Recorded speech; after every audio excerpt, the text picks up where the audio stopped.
So hello friends, welcome back to our channel study station. तो जैसे कि अगर आप हमारी पिछली वीडियो से कनेक्टेड हो तो आपको पता होगा कि सेक्शन 1 कंप्लीट हो चुका है of the book essentials of medical physiology by Sembulingam.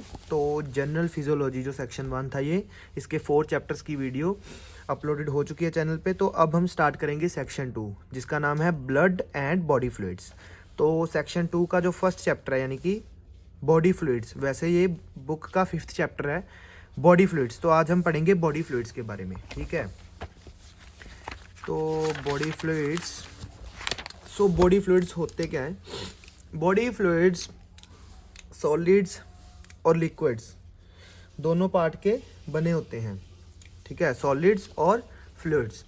तो फ्लूइड जो है वो पूरी बॉडी में 2/3 पार्ट इनकॉर्पोरेट करता है।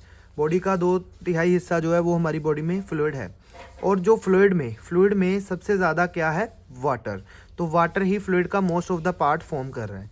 In human beings 45 to 75% of the body weight water ही है, ठीक है। 45 से 75% पानी है हमारी बॉडी में। तो देखा जाए इन्फेंट्स में 75% पानी होता है बॉडी के बाहर का, बॉडी वेट का 75% पानी होता है। एडल्ट मेल्स में 60, एडल्ट फीमेल्स में 50%। और जो एल्डरली मेल्स और फीमेल्स होते हैं उनमें 45 एंड 50% बॉडी वेट का जो परसेंटेज है वो वाटर होता है, ठीक है। तो उसके बाद अलग अलग जो बॉडी के ऑर्गन्स हैं, डिफरेंट ऑर्गन्स हैं जो बॉडी में, इनमें वाटर का कंटेंट क्या रहता है। तो इसमें देख लीजिए कि सबसे हाईएस्ट वाटर कंटेंट जिस ऑर्गन में है वो है किडनी, क्योंकि किडनी पानी को ब्लड को फिल्टर करती है, तो उसमें ज़्यादा फ्लूइड रहता है। तो हाईएस्ट कंटेंट उसमें है कितना? 83%। जो किडनी में 83% जो है वाटर का ही कंटेंट है। और सबसे लोएस्ट है एडिपोज टिश्यू। क्यों? क्योंकि एडिपोज टिश्यू में फैट होता है, तो लेकिन उसमें भी 10% पानी है, ठीक है। और ये बाकी ऑर्गन जिनमें फ्लूइड होता है, adipose tissue, blood, bone, brain, heart, intestine, kidney, liver, lungs, skeletal muscle, skin, spleen, ये सारी आप बुक से देख लो किसमें कितना कितना परसेंटेज ऑफ वाटर कंटेंट है, ठीक है। तो उसके बाद आता है सिग्निफिकेंस ऑफ बॉडी फ्लूइड्स, ठीक है। सुन लिया, समझ लिया कि बॉडी में फ्लूइड्स हैं और उसमें सॉलिड और फ्लूइड्स होते हैं। और फ्लूइड जो है 2/3 पार्ट बॉडी का बनाता है, ठीक है। तो लेकिन क्यों है फ्लूइड्स, क्या फ़ायदा है इनका? तो इनके फ़ायदे हैं, फर्स्ट इज़ होम्योस्टैसिस। तो जिन्होंने लास्ट वीडियो देखी होगी चैप्टर 4 की, तो होम्योस्टैसिस बॉडी का इंटरनल इन्वायरमेंट होता है, तो उसकी मेंटेनेंस में बॉडी फ्लूइड्स हेल्प करते हैं। कैसे करते हैं?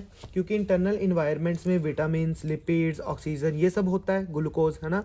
तो इन चीज़ों की फंक्शनिंग के लिए, ठीक है, तो इन चीज़ों की फंक्शनिंग के लिए बॉडी फ्लूइड्स का होना बहुत ज़रूरी है, ठीक है। तो वाटर जो है वो सिर्फ इंटरनल इन्वायरमेंट को मेंटेन नहीं करता, लेकिन एक इसमें इम्पोर्टेंट रोल भी प्ले करता है। क्यों? क्योंकि अगर बॉडी फ्लूइड्स ही नहीं होंगे तो इंटरनल इन्वायरमेंट नहीं होगा। अगर इंटरनल इन्वायरमेंट नहीं होगा तो ultimately it leads to the pathological conditions और even may cause death. So बहुत मेजर रोल है बॉडी फ्लूइड्स का। तो उसके बाद आता है इन ट्रांसपोर्ट मैकेनिज्म। तो ये as a transport medium work करता है। फॉर एग्जांपल कि अगर बॉडी के एक पार्ट में से न्यूट्रिएंट्स ने यहाँ से यहाँ ट्रैवल करना है तो वो बॉडी फ्लूइड्स में, मतलब बॉडी फ्लूइड्स में ही ट्रैवल करके जाएंगे, तो बॉडी फ्लूइड उसको लेके जाएगा। तो ये ट्रांसपोर्ट मीडियम भी है। In metabolic reaction, medium for various metabolic reaction, water जो सेल्स में होता है वो एक मीडियम का भी काम करता है उनके मेटाबॉलिक रिएक्शन के लिए, जो कि ग्रोथ और फंक्शनल एक्टिविटीज़ जो सेल की हैं उसके लिए ज़रूरी है, ठीक है। तो वो एक मीडियम का भी काम करता है। और उसके बाद आता है टेक्सचर ऑफ टिश्यूज़। तो जो फ्लूइड होता है टिश्यूज़ के अंदर, तो वो उसका टेक्सचर भी बना के रखता है। अलग अलग टिश्यूज़ का जो टेक्सचर है उसमें फ्लूइड्स का बहुत ज़्यादा रोल रहता है। इन टेम्परेचर रेगुलेशन, तो अगर होम्योस्टैसिस इंटरनल इन्वायरमेंट में वो हेल्प कर रहा है तो कहीं ना कहीं वो बॉडी के टेम्परेचर रेगुलेशन में भी हेल्प कर रहा है फ्लूइड, ठीक है। तो उसके बाद आता है कंपार्टमेंट्स या distribution of body fluids. Compartments या डिस्ट्रीब्यूशन ऑफ बॉडी फ्लूइड्स, तो इसमें क्या है कि बॉडी फ्लूइड्स जो हैं उसमें क्या चीज़ है? इंट्रासेल्युलर फ्लूइड और एक्स्ट्रा सेल्युलर फ्लूइड, जिसे हम आईसीएफ और ईसीएफ डिनोट करते हैं, ठीक है। तो आईसीएफ और ईसीएफ ये बॉडी फ्लूइड्स के पार्ट है, ठीक है। अब वाटर का कंटेंट आईसीएफ में 55% ऑफ टोटल बॉडी वाटर, अब बॉडी में जितना वाटर है उसका 55% जो पार्ट है वो आईसीएफ में ही मिल जाता है हमें, मतलब इसमें 55% वाटर कंटेंट रहता है जितना टोटल बॉडी में वाटर है उसका, और जो बचा 45% वो ईसीएफ में कंटेंट रहता है। इसको एग्जांपल से समझेंगे कि अगर सपोज करो कि टोटल बॉडी का वाटर 40 लीटर है, तो ये टोटल बॉडी वाटर कैसे निकालेंगे, ये मैंने अभी बताया यहाँ पे कि टोटल बॉडी का वेट का कितना परसेंट जो है वो वाटर रहता है इसमें बताया। तो अगर हम देखें एक अडल्ट मेल्स को ना, अडल्ट फीमेल को लेते हैं, 50% सीधी एग्जांपल हो जाएगी। अगर एक अडल्ट फीमेल का वेट 80 kg है तो उसका 50% ऑफ बॉडी वेट यानी कि 40 kg या 40 लीटर्स उसका बॉडी में वाटर का कंटेंट है। तो अब टोटल बॉडी वाटर का कंटेंट मिल गया 40 लीटर्स, ठीक है। तो 40 लीटर्स का 55% है यानी कि 22 लीटर्स जो है वो आईसीएफ में है, और जो बचा 18 लीटर्स वो ईसीएफ में मिलेगा, ठीक है। तो उसके बाद आता है composition of body fluids. Body fluids water and solid से बनी हुई है, जैसे बताया कि सॉलिड्स एंड फ्लूइड्स है ना।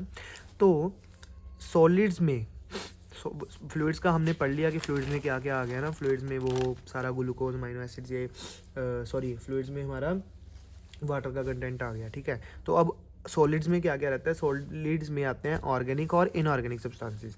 तो ऑर्गेनिक सब्सटेंसेस में इंक्लूड होता है glucose, amino acids, proteins, fatty acids, lipids, hormones, enzymes, ये सारा कुछ, ये सारा ऑर्गेनिक में आता है सॉलिड्स के अंदर। जो इनऑर्गेनिक सब्सटेंसेस हैं वो इंक्लूड करते हैं sodium, potassium, calcium, magnesium, chloride, bicarbonate, phosphate and sulphate, ये सारे, ठीक है, ये इनऑर्गेनिक सब्सटेंसेस होते हैं। अब इसके बाद आता है कि अच्छा ये जो कॉम्पोजिशन है इसका क्या मतलब है। कॉम्पोजिशन की जो बॉडी में फ्लूइड्स हैं उसमें वाटर है, हमें पता चल गया एज अ लिक्विड पार्ट में। तो जो सॉलिड पार्ट है, सॉलिड पार्ट में ये चीज़ें होती हैं। देखो नो डाउट सॉलिड का मतलब ये नहीं है ये कुछ काफ़ी हार्ड चीज़ होगी। सॉलिड का मतलब ये है कि जो इसके मॉलिक्यूल्स हैं वो थोड़े टाइटली पैक होते हैं। तो उसमें एग्जांपल दे दी ऑर्गेनिक और इनऑर्गेनिक की, ठीक है। ग्लूकोज, अमीनो एसिड, इसके मॉलिक्यूल थोड़े वाटर से थोड़े कंपैरेटिवली टाइटली पैक्ड होते हैं, लेकिन रहते ये फ्लूइड्स में ही है, उसमें ही फ्लोट करते हैं। अब उसके बाद आता है मेजरमेंट कि बॉडी की फ्लूइड्स पता लग गया, बॉडी में फ्लूइड्स हैं, ठीक है, और बॉडी में फ्लूइड्स का क्या सिग्निफिकेंस है, ये चीज़ें हमने पढ़ ली कि किन किन काम आता है ये, ठीक है। उसके बाद देख लिया कि आईसीएफ में कितना बॉडी वाटर है, आईसीएफ में क्या है, उसकी कॉम्पोजिशन कैसी रहती है ऑर्गेनिक इनऑर्गेनिक की। अब हम उन बॉडी फ्लूइड्स को मेजर कैसे करें कि एक तो हमने देख लिया कि जितना वेट है उसका हाफ बॉडी वाटर है, ठीक है, समझ लग गया। लेकिन भाई अब हम ईसीएफ को यहाँ से निकाल लिया, 18 लीटर है, आईसीएफ निकाल लिया 22 लीटर है, लेकिन अगर अब उसमें और डीप जाएं तो उसमें प्लाज्मा भी है ना, ये चीज़ें हैं। तो इसको हम एक और तरीके से मेजर कर सकते हैं। वो तरीका क्या है, उसे कहते हैं डिल्यूशन मेथड, ठीक है। तो डिल्यूशन मेथड में क्या रहता है, हमारे पास एक डाई या मार्कर होता है, मार्कर को बॉडी के कंपार्टमेंट में एडमिनिस्टर किया जाता है। तो ये क्या कहाँ डिपेंड करेगा कि हम ईसीएफ देख रहे हैं, प्लाज्मा देखना है या टोटल बॉडी का कंटेंट देखना है, ठीक है। तो यहाँ आईसीएफ देखना है, तो हम उसके हिसाब से एडमिनिस्टर करेंगे। इसकी भी एग्जांपल बताता हूँ। तो उसके बाद उसको 30 मिनट्स टू 1 आवर का टाइम दिया जाता है ताकि जिस कंपार्टमेंट में हम इंजेक्ट किया है उसमें मिक्स आउट हो जाए, थोड़ा मिक्स हो गया। तो मिक्स होने के बाद हम जिस कंपार्टमेंट में उसको इंजेक्ट किया है वहाँ से उसको विदड्रॉ करेंगे, निकालेंगे। निकालने के बाद जो अब हमारे पास उसमें आया ना, निकालने के बाद सोल्यूशन आया, तो उसका कंसंट्रेशन देखेंगे। कंसंट्रेशन देख ली, अब हम कैसे उसका वॉल्यूम देखेंगे। सो उसका फॉर्मूला है volume is equals to m minus amount of substance excreted by c, ठीक है। तो अमाउंट ऑफ सब्सटेंस एक्सक्रीटेड यहाँ क्यों आया, ये इसलिए आया कि वैसे इन्होंने v is equals to m by C formula बनाया था, लेकिन कहते हैं कि इंजेक्ट करने के बाद कहीं ना कहीं यूरिन के थ्रू एक्सक्रीशन भी तो होगी, तो जो वो यूरिन के थ्रू एक्सक्रीशन होती है वो काउंट कर ली जाती है। और जो m मतलब की है मास ऑफ मार्कर की, जितना मार्कर इंजेक्ट किया है, ठीक है, सपोज इतना मार्कर इंजेक्ट किया है उसमें से इतना यूरिन में निकल गया, तो इतने में से इतना यूरिन में से इतना मार्कर इंजेक्ट किया, इतना यूरिन में निकल गया, इतना निकल गया तो रह गया इतना। तो ये जो पार्ट है ये अभी तक बॉडी में है, तो हम इसको कंसिडर करेंगे m माइनस ये जो volume amount of substance excrete कर रही है, इसको माइनस कर दिया तो ये रह गया इतना। तो इतने मास ऑफ मार्कर को डिवाइड कर देंगे concentration of marker in sample fluid, जो हमने निकाल कर कंसंट्रेशन चेक करी थी उसके साथ डिवाइड कर देंगे, तो जितना आएगा वो हमारे पास वॉल्यूम हो जाएगा, ठीक है। इसका भी आपको एग्जाम्पल देते हैं। ये एग्जाम्पल लेते हैं इसका। फॉर एग्जांपल हमने ईसीएफ चेक करना है, ठीक है। तो जो हमने मार्कर इंजेक्ट किया वो था 150 mg इंजेक्ट करा और 10 mg उसका यूरिन में निकल गया, तो वो भी हमने देख लिया कि यूरिन में 10 mg निकल गया, ठीक है। तो बॉडी में कितना बचा, 150 माइनस 10, ठीक है, तो 140 बचा। और जो हम वो यूरिन में निकल गया था, एक हमने इंजेक्ट करा, और एक हमने क्या करा है, इंजेक्ट करने के बाद 30 मिनट्स टू 1 आवर के बाद जहाँ इंजेक्ट किया था वहाँ से वापस निकाला भी था और उसकी कॉन्सेंट्रेशन देखी थी, तो वो कॉन्सेंट्रेशन आ गई 0.01 mg/ml। ठीक है, तो फॉर्मूला लगा दिया V minus amount of V is equals to M minus amount of loss in urine. Amount M कितना है 150, अमाउंट लॉस हुई 10। ठीक है, और कंसंट्रेशन 0.01, तो कितना आ गया 14,000 ml। तो ECF का वॉल्यूम हो गया 14 लीटर्स। ठीक है, तो ऐसे इसका हम मेजर करते हैं। अब हाँ, तो इसके यूजेस क्या क्या रहते हैं डिल्यूशन मेथड के, तो ECF का वॉल्यूम दे सकते हैं, प्लाज्मा का देख सकते हैं, टोटल बॉडी का वाटर वॉल्यूम देख सकते हैं, ICF देख सकते हैं। ठीक है, तो अब हम देखते हैं कि कैसे कैसे देखना है इन चीज़ों को। तो टोटल बॉडी वाटर का वॉल्यूम देखने के लिए हमें क्या करते हैं, जो अच्छा मार्कर्स पहले देख लेते हैं क्या क्या यूज़ होते हैं टोटल बॉडी वाटर का। अब हमने जो चीज़ मार्कर्स इंजेक्ट करे थे उसके कुछ नाम भी तो हो गए कि क्या क्या मार्कर इंजेक्ट कर रहे हैं, तो उनके नाम क्या है। अगर टोटल बॉडी वाटर देखना है तो हम ये मार्कर इंजेक्ट करते हैं, ड्यूटेरियम ऑक्साइड, ट्रिटियम ऑक्साइड या एंटीपायरिन। ECF का वॉल्यूम देखना है तो हम ये मार्कर इंजेक्ट करते हैं, radio active sodium chloride, bromide, sulphate, thiosulphate, non metabolisable saccharides such as insulin, mannitol, raffinose and sucrose, ये चीज़ें इनमें से कोई एक। अगर प्लाज्मा का वॉल्यूम चेक करना है तो हम लगाते हैं रेडियो एक्टिव आयोडीन या इवांस ब्लू T1824। ठीक है, तो ये मार्कर्स अलग अलग क्यों हैं ये भी हम बताते हैं। ये अलग अलग इसलिए हैं क्योंकि इनकी जो है ना एब्जॉर्प्शन पे डिपेंड करता है। टोटल बॉडी वाटर का जो मार्कर इंजेक्ट करेंगे तो वो टोटल बॉडी में एब्जॉर्ब हो जाएगा। एक्स्ट्रा सेलर का सिर्फ ECF तक रहेगा, उसके क्रॉस नहीं करेगा वो। ठीक है, तो लेकिन जो प्लाज्मा का है वो प्लाज्मा के पार्टिकल के साथ डिफ्यूज़ हो जाएगा प्रोटीन्स के साथ। ठीक है, तो इसके साथ प्लाज्मा का पता चल जाता है। तो हमने टोटल बॉडी का देखने के लिए क्या किया, इनमें से कोई एक मार्कर इंजेक्ट किया, वेट करा, बाहर निकाला। ठीक है, उसका कंसंट्रेशन देखा और ये फार्मूला लगा दिया। फार्मूला लगाने के बाद हमें टोटल बॉडी का कंटेंट पता चला गया, टोटल बॉडी वाटर का पता चल गया। ECF का लगाने के लिए एग्जांपल बता दी मैंने, तो ये करेंगे। प्लाज्मा वॉल्यूम का लगाने के लिए प्लाज्मा का मार्कर लगाया, इंजेक्ट करा, सारा सेम ही करना है। तो ICF देखने के लिए हम कोई मार्कर नहीं लगा रहे, वो सीधा फार्मूला है। हमने उसके लिए ECF का भी देख लिया, प्लाज्मा का भी देख लिया। ठीक है, तो ICF निकालने के लिए हम ECF का जो वॉल्यूम है उसमें से प्लाज्मा निकाल देंगे तो बचा क्या ICF, तो इसके साथ ICF मिल जाता है। ICF के लिए मार्कर कोई नहीं है। ठीक है, तो measurement of intercellular fluid volume, तो ICF का ये हो गया। ठीक है, ये इंटरस्टिशियल फ्लूइड है, ओ सॉरी इंटरस्टिशियल फ्लूइड के लिए हम ECF माइनस प्लाज्मा करते हैं, और जो इंट्रासेलुलर के लिए टोटल फ्लूइड वॉल्यूम जो हमने टोटल बॉडी का निकाला था उसमें से ECF को माइनस करेंगे। ये थोड़ा सा कंफ्यूजिंग है, समझ लेते हैं। देखो दो फ्लूइड थे ECF और ICF, ये टोटल कंटेंट है, इसमें है ECF और ICF। ठीक है, अब हमने ECF पता कर लिया, टोटल कट पता कर लिया, तो ICF निकल जाएगा, इसमें से ये माइनस करेंगे तो ये बचेगा ICF। ठीक है, अब आ गया इंटरस्टिशियल फ्लूइड। इंटरस्टिशियल फ्लूइड क्या रहता है, इंटरस्टिशियल फ्लूइड जो एक्स्ट्रा सेलुलर फ्लूइड के साथ प्लाज्मा के इन बिटवीन होता है। ठीक है, तो ECF का जो वॉल्यूम है उसमें से अगर प्लाज्मा को माइनस कर देंगे तो जो बचा बीच बीच में वो इंटरस्टिशियल फ्लूइड बचा, तो ऐसे फॉर्मूला ये हुआ मेक। तो इसके बाद आता है concentration of body fluids. Concentration of body fluids, so कुछ चीज़ें रह गई अभी मार्कर्स में। हाँ, तो मार्कर्स का पढ़ लिया हमने, यूजेस क्या है, कैसे करते हैं ना। तो करैक्टरिस्टिक भी होंगे कुछ मार्कर्स के कि यही मार्कर्स क्यों चूज़ किए गए, ये मार्कर्स तो ये क्यों चूज़ किए गए, ये नॉन टॉक्सिक है, ये जिस कंपार्टमेंट में लगाए हैं उसमें अच्छी तरह मिक्स हो जाते हैं, बिल्कुल ये नहीं है लगाने के बाद 10 मिनट बाद यूरिन में निकल जाएगा सारा का सारा, तो इजी रैपिडली एक्सक्रीट नहीं होते, लेकिन कुछ टाइम के बाद एक्सक्रीट हो भी जाते हैं। तो ये भी ज़रूरी है जो लगाया है वो, अगर हमें आधा पौना घंटा ये मिक्स होने के लिए हो रहा है तो 1.5-2 घंटे बाद निकल भी रहा है तो हमें वो मार्कर चाहिए। Should not change colour of body, body को कोई हार्म नहीं होना चाहिए, ना ही उसकी बॉडी का वॉल्यूम अल्टर होना चाहिए। तो ये इस करैक्टरिस्टिक के बेस पे ये वाले मार्कर जो हैं ये चूज़ किए गए हैं। ठीक है, तो मार्कर्स आपको बता दिए, और उसके बाद आता है कॉन्सेंट्रेशन ऑफ बॉडी फ्लूइड्स। तो बॉडी फ्लूइड क्या है पता चल गया, क्या सिग्निफिकेंस है पता चल गया, किन चीज़ों का बना है पता चल गया, कैसे देखते हैं पता चल गया। अब इनकी कॉन्सेंट्रेशन देखते कैसे है पता चल गया। अब इनकी कॉन्सेंट्रेशन कि इसको कैसे डिफाइन डिनोट करें कि ये कितना है बॉडी में, उसमें आते हैं ऑस्मोलैरिटी और टॉनिसिटी। लैरिटी दो चीज़ें, तो इसमें ज़्यादा फ़र्क नहीं है, इंटरचेंजेबली यूज़ हो जाती हैं, सिर्फ इसमें थोड़ा सा यूनिट का फ़र्क है। तो ऑस्मोलैरिटी क्या है कि ऑस्मोल्स यानी कि नंबर ऑफ पार्टिकल्स पर किलोग्राम ऑफ सोलवेंट। अगर 1 kg सॉल्वेंट में कितने पार्टिकल्स हैं तो वो होगी ओस्मोलैलिटी, ओस्मोल्स इन पर KG of solvent, H2O solvent को डिनोट करा हुआ है। लेकिन ओस्मोलैरिटी में क्या है नंबर ऑफ पार्टिकल्स ही, लेकिन अब सॉल्वेंट की जगह सोल्यूशन है वो भी लीटर्स में, ठीक है, ओस्मोल्स पर लीटर ऑफ सोल्यूशन। तो यही डिफरेंस है, तो ये उसकी कंसनट्रेशन को डिफाइन करता है जी, ओस्मोल्स कितने हैं उसमें। तो टोनिसिटी क्या है, it is a measure of effective osmolality. Osmolality ये हमने पढ़ी है कि ओस्मोल्स कितने हैं पर केजी ऑफ सॉल्वेंट में, है ना।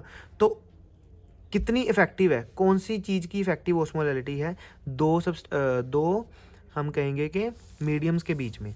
तो इफेक्टिव ओस्मोलैलिटी क्या है movement of water from one compartment to another by effective osmoles, ठीक है। इसको हम कैसे समझेंगे कि suppose this is one compartment, this is second compartment, तो यहाँ भी वाटर है, यहाँ भी वाटर है, ठीक है, यहाँ भी वाटर है, यहाँ वाटर।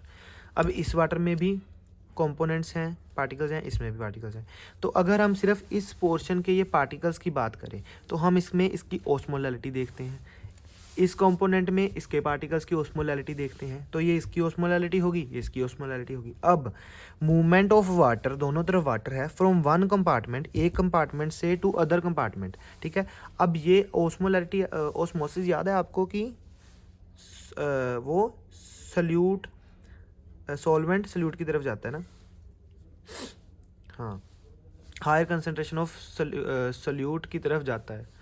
तो इसमें भी यही है कि ये वाटर का एक कंपार्टमेंट है, ये दूसरा है, दोनों में वाटर है, तो वाटर मूव कर रहा है one compartment to another compartment. अब ये इधर से इधर क्यों मूव कर रहा है, ये क्यों नहीं मूव कर रहा, तो ये जो फैक्टर आ जाता है ना कि क्यों ये ही क्यों इधर को जा रहा है, तो वो जो फैक्टर है वो टोनिसिटी है, ठीक है। तो उसको भी हम देखते हैं क्या करना है इसमें। तो अगर ये वाटर, इसमें ओस्मोलैलिटी और इसमें ओस्मोलैलिटी, ठीक है, तो अगर दोनों की ओस्मोलैलिटी बराबर है तो वाटर मूव नहीं करेगा, ऐसे रहेगा कंपार्टमेंट, अपने अपने जगह वाटर रहेगा, ठीक है। अगर इसकी ओस्मोलैलिटी ज़्यादा है, इसमें कंसंट्रेशन पार्टिकल्स की ज़्यादा है, तो ये यहाँ से इधर को मूव करना शुरू कर देगा जब तक इसकी कंसंट्रेशन इसके बराबर नहीं आ जाती। सपोज सपोज ये ऐसे है, अब इसकी ओस्मोलैरिटी 2 है, इसकी 1 है, तो इसमें से आधा इधर चले जाएगा, ये भी 2, ये भी हो, या ये भी 1.5 हो गया, ये भी 1.5 हो गया, ठीक है। तो ऐसे ही है कि अगर इधर ये है तो इधर से ये इधर को जाना चलेगा, ठीक है। अब इसके बेस पे टोनिसिटी को डिफाइन कर दिया उन्होंने, ट्राइफरकेट, आइसोटोनिक, हाइपरटोनिक और हाइपोटोनिक। आइसोटोनिक यानी कि जब, अच्छा, टोनिसिटी को हमेशा कंपेयर किसके साथ करते हैं कि बॉडी के फ्लूइड की जो ओस्मोलैलिटी है उसके साथ, ठीक है। क्योंकि आपने देखा होगा कि कभी सोडियम क्लोराइड चढ़ता है बॉडी में, सलाइन चढ़ती है, कभी ग्लूकोज चढ़ता है, तो वो जो चढ़ते हैं ना ग्लूकोज या सलाइन तो इनकी एक टोनिसिटी होती है कि क्या ये आइसोटोनिक है, हाइपरटोनिक है या हाइपोटोनिक।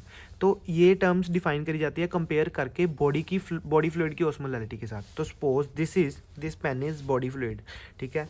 तो अभी आ गया सोल्यूशन आइसोटोनिक का, तो ये आ गया हमारा सोल्यूशन, 5% ग्लूकोज ले लेते हैं, 5% ग्लूकोज आइसोटोनिक है, ठीक है। तो fluid osmolality is equals to effective osmolality of body fluids, तो ये बॉडी फ्लूइड्स की और ये 5% ग्लूकोज की सेम टोनिसिटी है। तो सेम टोनिसिटी का मतलब क्या है कि अगर ये बॉडी में हम चढ़ाएंगे तो इसको ये नहीं सोचना कि ये बॉडी में जाएगा नहीं क्योंकि इसकी कम है या बराबर है तो घुसेगा नहीं। आईवी में एडमिनिस्टर कर दी, आईवी में एडमिनिस्टर करने के बाद वो ब्लड में चलेगी। अब ब्लड के अंदर ये रिएक्शन होगा जो मैंने बोला कि ये यहाँ से इधर को जाएगा, इधर को जाएगा, उसके बेस पे समझेंगे।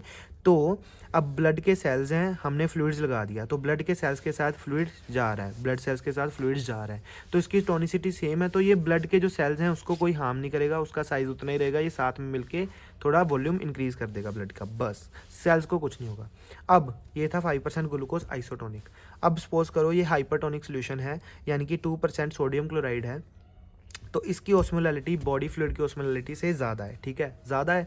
तो क्या होगा कि ये बॉडी में इंजेक्ट करा, इंजेक्ट करने के बाद ये ब्लड के साथ साथ जा रहा है, ये वाला ये ब्लड है, ये है 2% सोडियम क्लोराइड जा रहा है, तो जाने से जा रहा है, ठीक है, वॉल्यूम बढ़ा दिया, लेकिन इसकी ओस्मोलैलिटी ज़्यादा है, कंसनट्रेशन ज़्यादा है, तो ये जो ब्लड के अंदर सेल्स हैं उसमें से जो फ्लूइड है वो आउट आएगा, तो इसमें सेल जो है वो श्रिंक हो जाएंगे, ठीक है।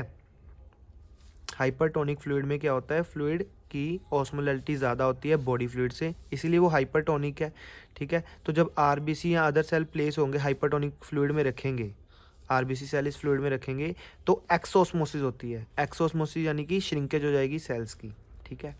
तो अगर हाइपोटोनिक है ये, इसका जो ऑस्मोलैलिटिक कंसंट्रेशन है वो इससे कम है, तो ये जब जाएगा तो ये इसमें घुस जाएगा आरबीसी सेल में, तो ये सेल स्वोलन अप हो जाएंगे।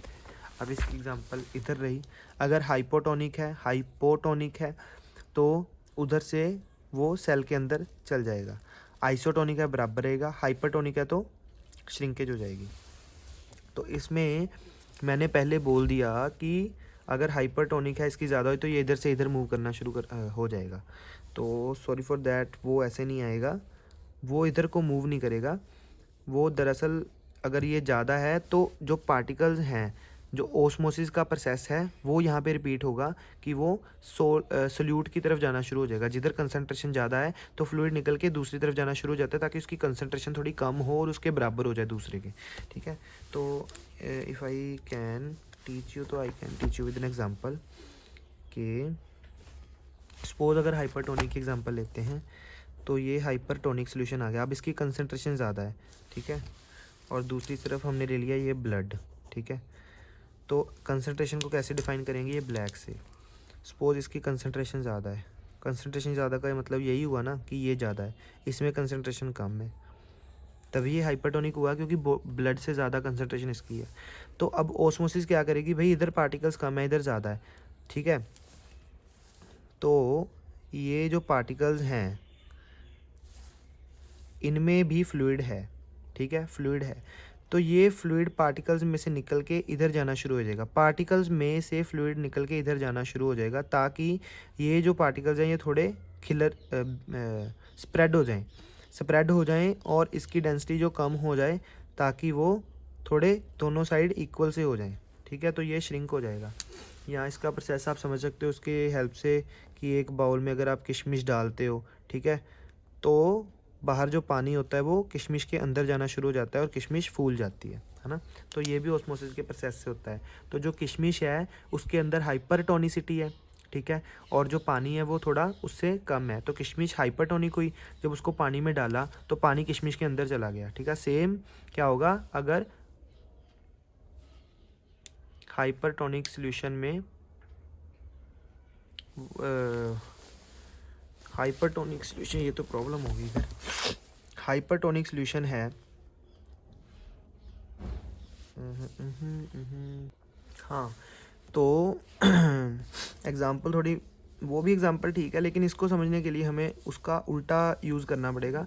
तो क्या अगर किशमिश है, ठीक है, तो जो किशमिश होल नाइट स्वोलन हो गई है ना, फूल गई है किशमिश, तो अगर हम उसको आरबीसी मान लें किशमिश को, ठीक है, तो अब हम हाइपरटोनिक सॉल्यूशन लेंगे, चीनी वाला पानी लिया, उसमें वो किशमिश आरबीसी मान के उसमें डाल दी, तो हाइपरटोनिक सॉल्यूशन हो गया चीनी वाला पानी और आरबीसी हो गया किशमिश, उसमें डाल दी।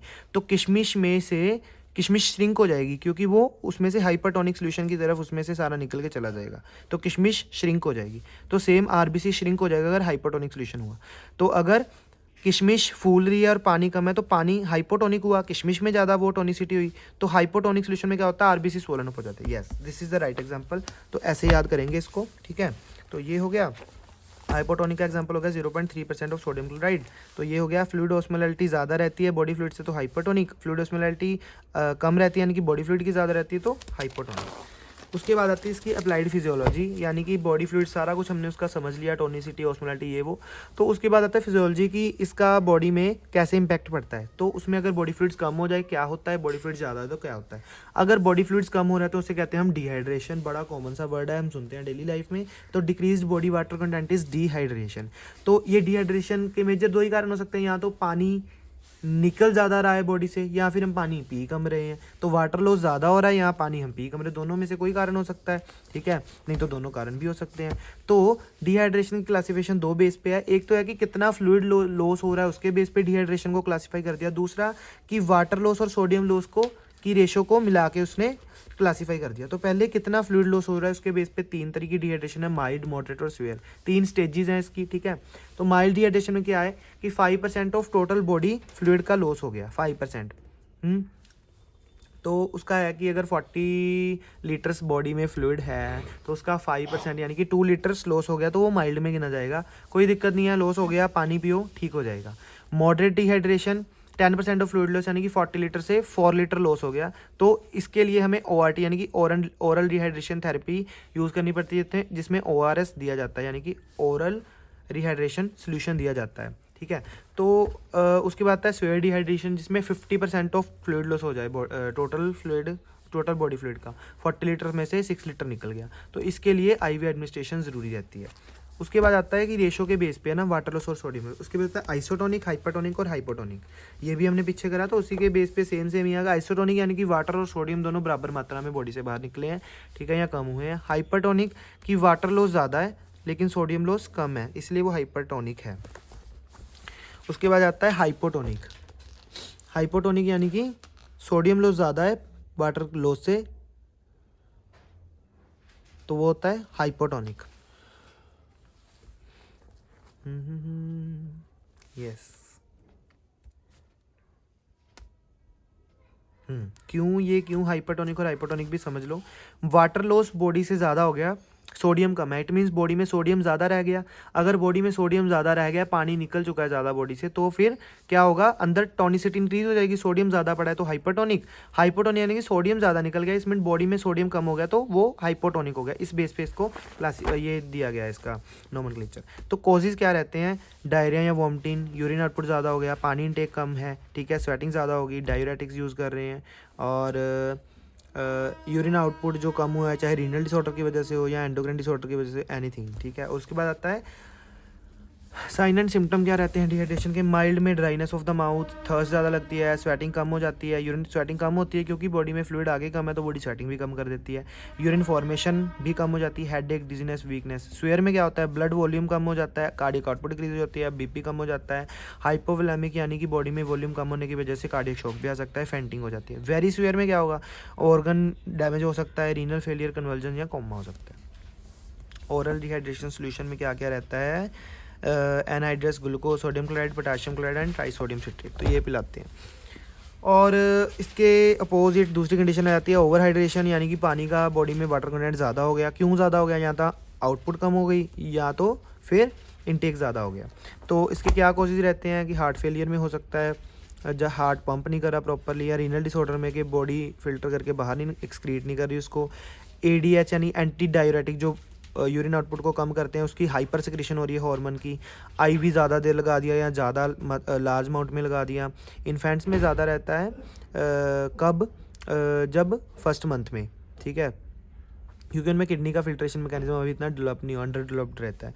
स्विमर जो स्विमिंग करते हैं लेकिन पानी भी ज़्यादा पीते हैं, तो उनमें आउटपुट कम रहती है लेकिन इनटेक ज़्यादा रहता है। और या फिर normal human being with more than 8 litres of daily intake, उसमें हो सकती है ओवर हाइड्रेशन या वाटर इंटॉक्सिकेशन।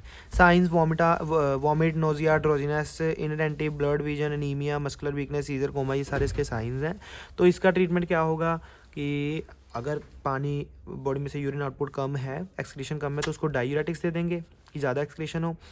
IV सलाइन देंगे ताकि अगर उसकी अगर पानी बॉडी में ज़्यादा है ना तो सोडियम कम हो गया होगा, तो उसको सलाइन देंगे सोडियम को रिस्टोर करने के लिए।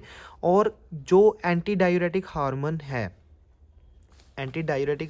है उसकी सिक्रीशन ज़्यादा थी ना, इसलिए यूरिन आउटपुट कम हुई, तो उसके जो एंटागोनिस्ट हैं वो देंगे ताकि वो हार्मोन का हम वो कर सकें, इक्विलिब्रियम में कर सकें और आउटपुट हम इंक्रीज कर सकें बॉडी, ठीक है। तो दैट्स इट गाइज, ये थी हमारी आज की वीडियो चैप्टर बॉडी फ्लूइड्स की, ठीक है। तो होपफुली अगर आपको अच्छी लगी हो तो इसको लाइक कर लें और हमारे चैनल को सब्सक्राइब कर लें। तो चैनल का हमारा नाम है स्टडी स्टेशन।